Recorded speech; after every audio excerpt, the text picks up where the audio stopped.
Okay, let us talk about Kemi Badenoch, a recently elected leader of the Conservative Party in the United Kingdom, who angered Nigeria in a recent statement that she made regarding her time growing up in Nigeria. I want you to take a listen to what she says, and I'll be right back. I was born here, but I grew up in a place where fear was everywhere.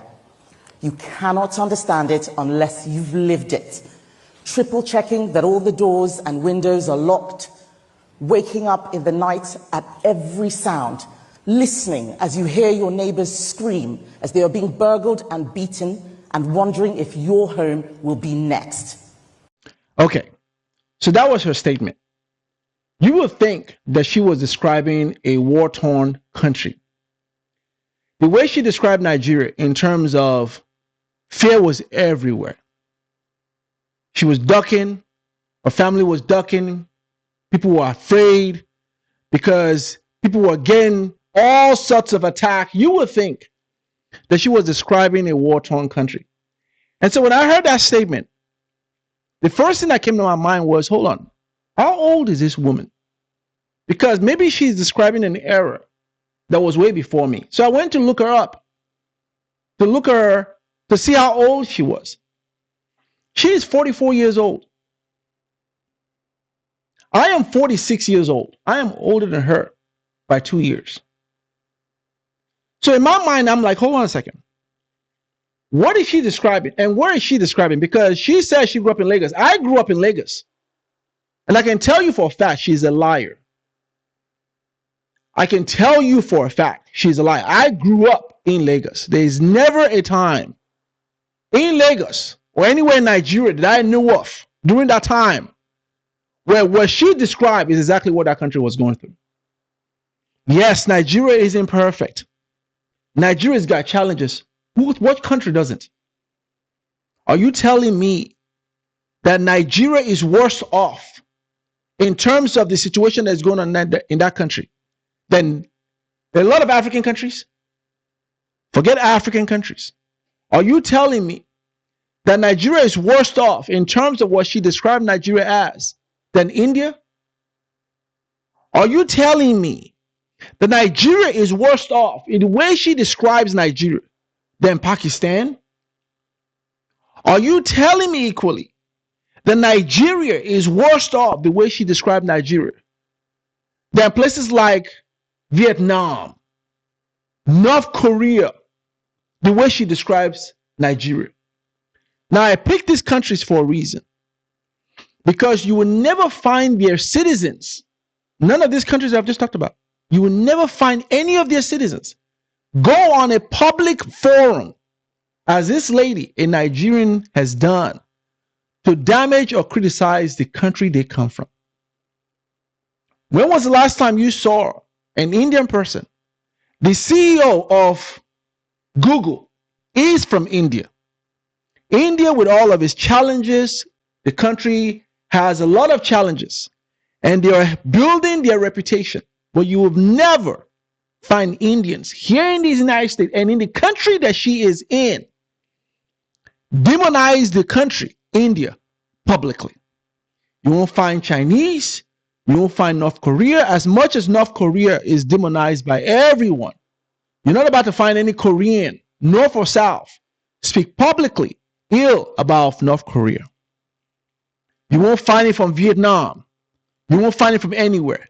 The only country and its citizens whom you're likely going to find speak ill of that country, of their country of origin, are Nigerians, silly Nigerians like this lady. I've said it many times on my platform.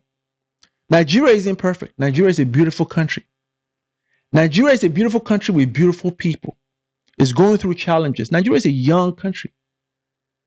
Nigeria is a young country. You see, when you find these individuals who talk like this, the archetype of such individuals like this are usually people who want to please white folks. They're usually people who are speaking to a room of white people because they know that white folks, the racist white folks they are speaking to, or they want to be buddies with, want to hear that kind of talk. So you find the archetype of this type of woman, Kemi Badenoch, who is married to a white person. See, hey, who you're married to is who you're married to. There's nothing wrong with you married to a white person. There's none of that.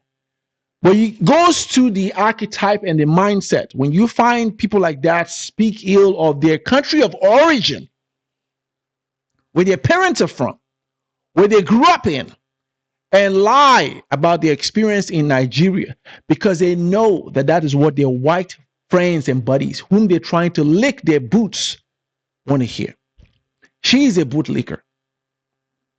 Because I can tell you that as a person who grew up in Lagos, as a person who's older than her, as a person who experienced Nigeria, none of that nonsense she described ever happened in that country. I had a great, pleasant time in Nigeria, even under military dictatorship. That did not happen. Even under Sani Abacha, many others like that, that did not happen. She is lying her tail off. And the danger with a person like that is that they have and they're interviewed on a large scale. So when they speak, BBC and the place she speaks from carries weight, and it will take that run with it, just like she is making headlines right now. Let me tell a person like her, you are a disgrace to the black race, you're a disgrace to your parents, you're a disgrace as a Nigerian.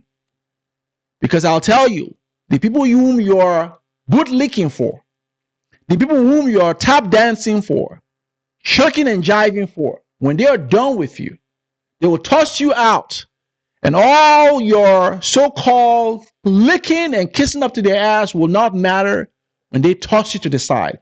These are the type of people, when they are done being tossed to the side by white folks, they come back to the community, and they want the community to hug them and embrace them, especially when they start getting dealt with by the same measure of racism in which they've been buddying with the entire time.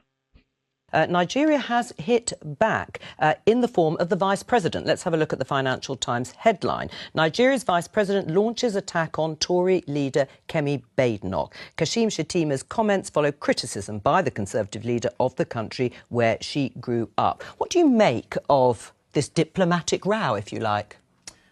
It's not a very good look for Kemi Badenoch, I would say. But ultimately, when politicians make comments like this, it's always for their own political capital. And I would say the comments of the Nigerian vice president very much buy into something which is happening in the Nigerian media, where there are lots of media figures who attack Kemi Badenoch. And so the Nigerian vice president has seen that and has decided he wants to cash in on that anger for the way that she's speaking about the country that she grew up in after she was born in England. But at the same time, you never saw Priti Patel or Rishi Sunak talk about India in the way that Kemi Badenoch talks about Nigeria. And I would simply say, if you are a Brexiteer and you're saying we need to be expanding our global trade beyond the European Union, we want to be looking at emerging markets for growth, fastest growing markets, don't slag off one of the fastest growing economies in Africa with one of the youngest populations that you have a personal link to. I mean, the Nigerian vice president told her to change her name. That's embarrassing. Imagine how her family must feel about that. So I think she just needs to be a little bit more careful with her language. I think she can make the points that she makes about growing up in Nigeria without upsetting one of the biggest economies in Africa at the same time. The vice president of Nigeria responded to her in a right manner. And he said, listen, if you're so embarrassed about where you come from, you need to go ahead and change your name. Take the Kemi out of your name. And that is a right response. If you're so embarrassed about where you're coming from, right? Take the Kemi out of your name. I would even dare say, go ahead and bleach your skin, because such people hate being black. Forget that they come from Nigeria. You find this even in the black community, where there are people who will speak ill about being black and being about where they come from, because they want to please white folks. Because to them, they understand that the only language racist white folks want to hear is a demonization of your skin color and where you come from. See, I have white friends, and they respect my love for my skin color. They respect my love for my country. You're never going to find me on any platform demonizing Nigeria. See, Nigeria, let me help you understand this now. Not just that Nigeria is the largest economy in Africa. Nigerians and their people have made more mark on the planet representing black people than any other black person on this planet. Nigerians on the planet, there's nowhere you will go and not find Nigerians. Most Nigerians anywhere are leaving a positive mark in any country they go to. She is an example of that. As a Nigerian, she was put in that position because her parents raised her to be a strong person. They didn't raise her to be this embarrassment that she's now become. Nigerians, wherever they go, represent themselves and their country in a positive light. Rather than speak positively about her country, rather than talk about it, the good things that came from our country, she had an opportunity. No one is asking you to be a spokesperson for Nigeria. No one is asking you to go ahead and PR for Nigeria. If you don't have something right and nice to say about Nigeria, shut the hell up. If you don't have something positive to say about your country of origin, be quiet, because no one is asking you to speak for Nigeria. But what we will now stand for, and I'm glad Nigerians were outraged, and I'm lending my voice to that outrage, is how someone who benefited from the culture, who got the best of Nigeria, who was raised by the country, now go to a foreign country to demonize the country because she's speaking to a room of white racist people that she wants to bootlick at their feet. She's an embarrassment to everything black and all that is Nigerian. Nigeria will continue to be great. Nigerian people will continue to do great things. My only sorry for her and people like her who were born in either this country or in the UK or any white country, right? Who somehow now snuff their noses at their parents, who worked hard, strive so hard to put them and bring them and give them a lifestyle that they not enjoy, did not look down on their parents and the people that their parents come from and the place they come from, because they think they're in a privileged position. She is an embarrassment to all things black Nigerian. And she's no one. She's nobody. She's nobody.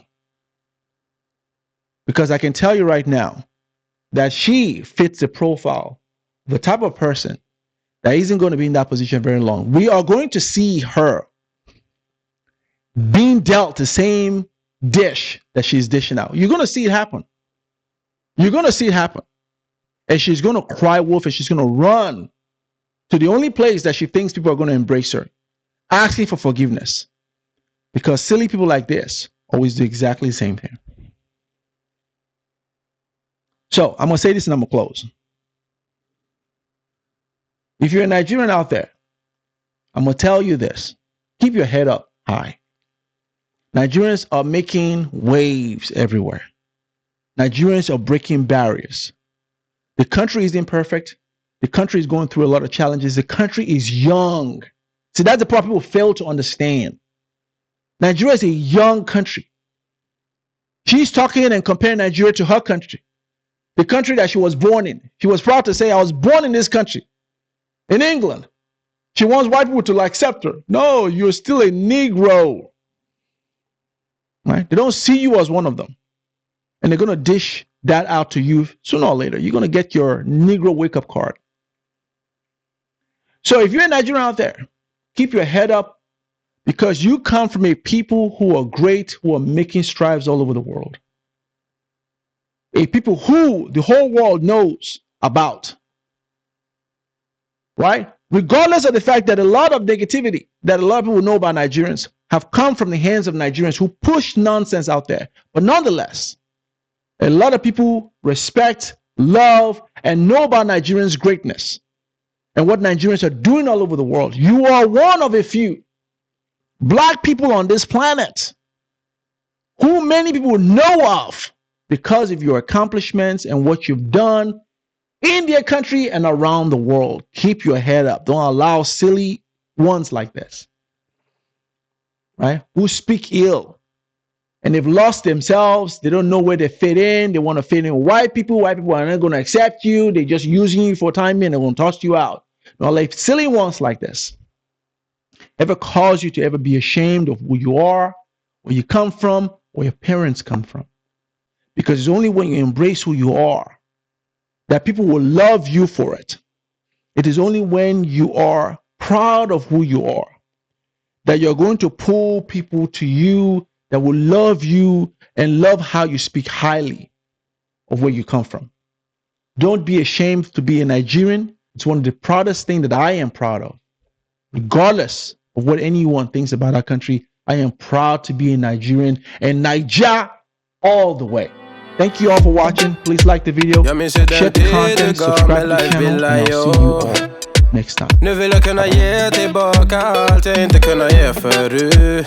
Det finns ingen annan där som kan stå här by my side, oh why. Sättet du rör på det får mig att dö för dig baby. För de här yardis, de vill ju bara dra ner oss. Men du är fett och vanlig. Och det jag lägger är min tid. Jag vill ha dig. Du får mig känna safety. Jag kan nog leda baby. Och jag kommer aldrig